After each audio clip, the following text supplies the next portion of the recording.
Shabbat Shalom, brothers and sisters. Going to get into a teaching right now. Let's start this one off with a shofar blast. Hope it ain't too loud.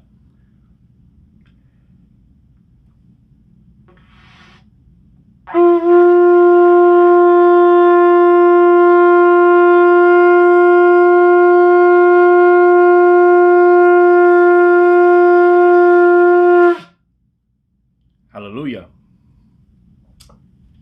Praise Yah. All right, let me move you guys in a little bit closer. Okay, is that too close? No. All right, so I have about a million things that I want to talk about, a million topics, not really a million topics, but so many topics to do teachings on, and about to get barged in by the little ones. You know, I want to do a teaching on the Antichrist. I want to do a teaching on the mark of the beast. I want to do a teaching on Bible translations. It's come to my knowledge that how bad some of these translations really are.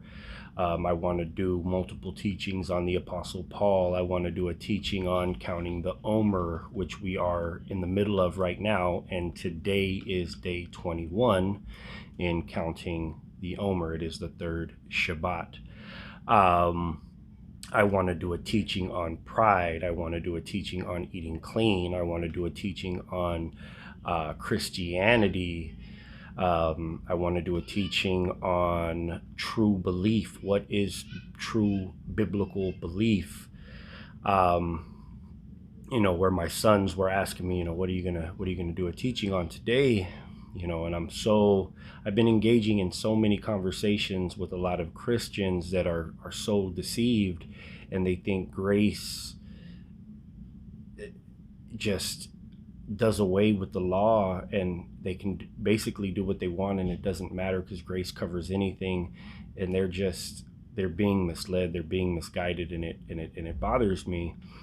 And even though the Torah is important, I would never try to it's not like we need to learn it all in a day, but when people are teaching against the Torah, when people are saying you don't need to do these things, don't do it, don't worry about it, that bothers me. And if we are trying to spread the true gospel, that should bother you as well, because that's a lie. That's a lie from the enemy. So today I think this is going to be an introduction to Paul, Sha'ul, his Hebrew name. Some people think that he was a false teacher because his letters are so hard to understand. I do not believe that Sha'ul or the Apostle Paul is a false teacher.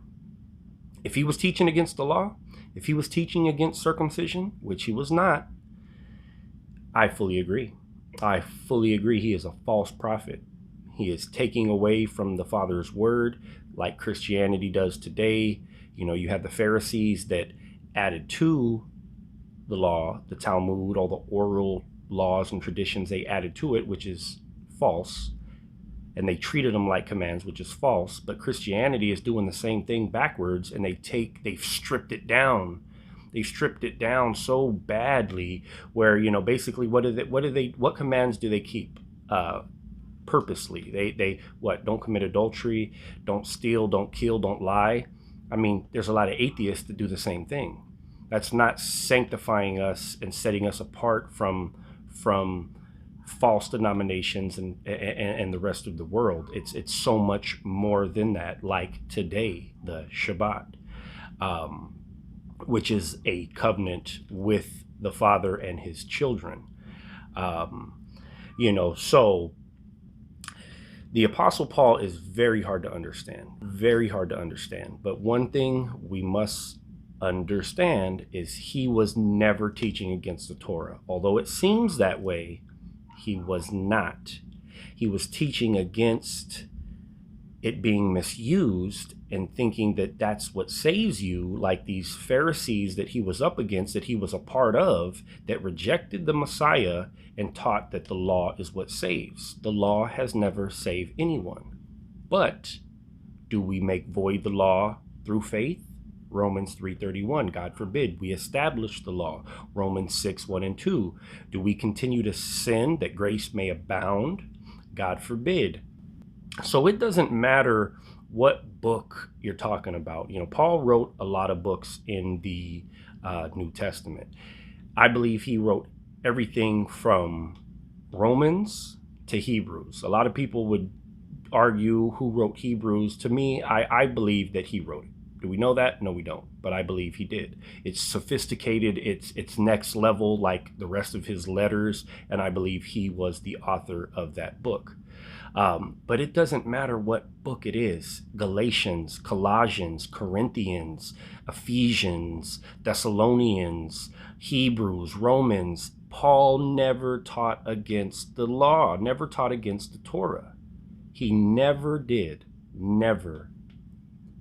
He taught that the law is good if one uses it properly. You don't use it for salvation. So many Christians, because, I teach Torah or try to promote Torah, they're like, well, you're trying to earn your salvation. No, I'm just trying to get my sin down to bare minimum. And how do I do that? By keeping Torah. I might slip up. And if I slip up, we have an advocate with the Father, Yeshua HaMashiach. But Hebrews 10:26, if we continue to sin after we have come to the knowledge of the truth, there no longer remains a sacrifice for sins. That is serious. That is scary. Christ raised the bar on Torah. That is another teaching I want to do, the spirit of the law. Mashiach, Christ, explained certain commandments, how the bar was raised. He explained it on adultery.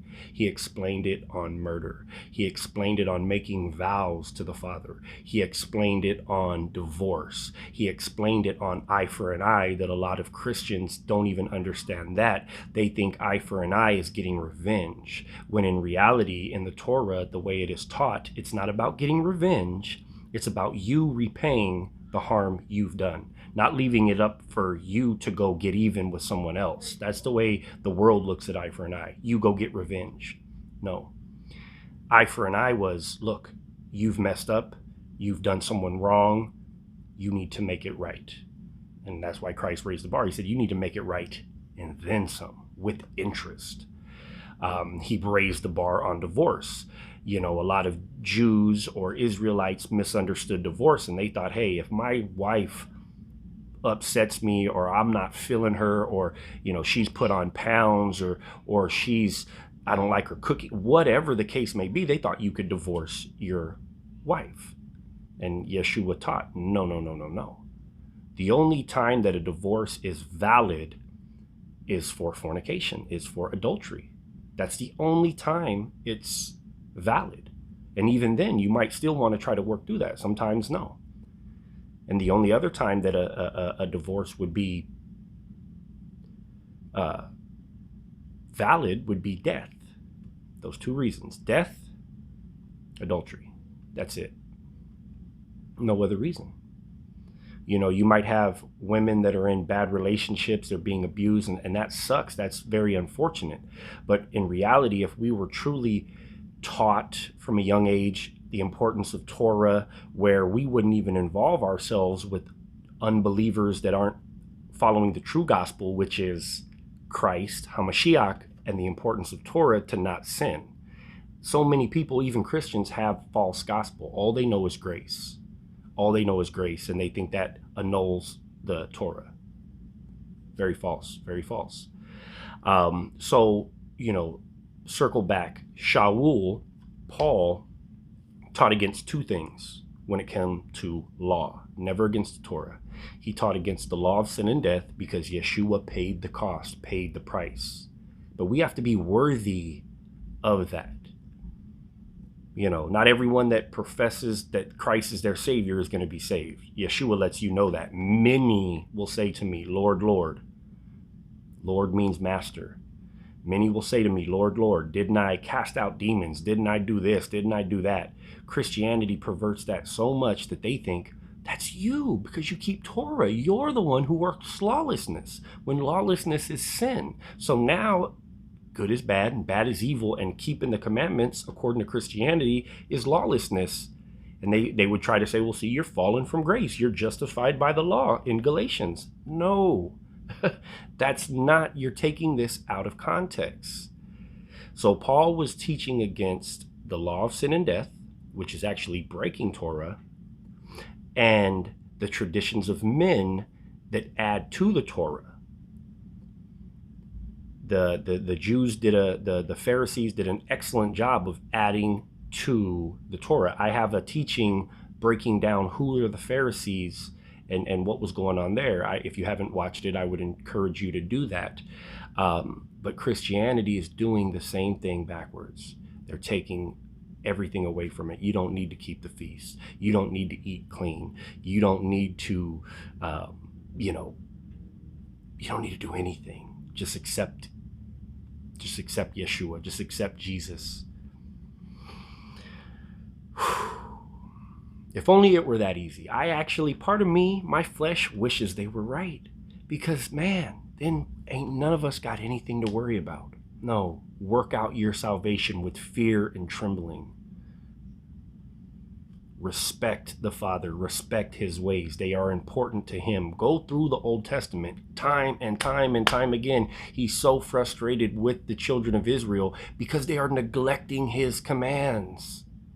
That's the whole point of the new covenant. It's a better covenant. Why? Because instead of all these commands being written on stone tablets and paper, they're written in your heart. And don't try to tell me that it's in your heart and it's not even in your actions. That's ridiculous. It's like I explained to my older sons. I say, look, the spirit of the law when it comes to the Sabbath. If you're keeping Shabbat, you're keeping the Sabbath, but you just can't wait for it to be over so you can go back to doing the things you do any and every other day. Big mistake. Or if you're constantly thinking about other things you'd rather be doing than keeping Shabbat, big mistake. That's the spirit of the law. If you're keeping Shabbat in the letter, you're not working, not causing others to work, but inside all you want to do is break it and do other things, you are not keeping the Shabbat in the spirit of the law. Hello, little one. So, Paul, just understand, if you ever come across verses, and there's many of them that make you think that Paul is teaching against the Torah, just understand he's not. We're misunderstanding something. We don't understand the context. Peter warns us that many will twist Paul's writings and letters to their own destruction. And he warns you, don't be led away with the error of the lawless without law. God bless you all. In the mighty name of Yah, I pray that you all have a blessed Shabbat. I love you guys. Until next time.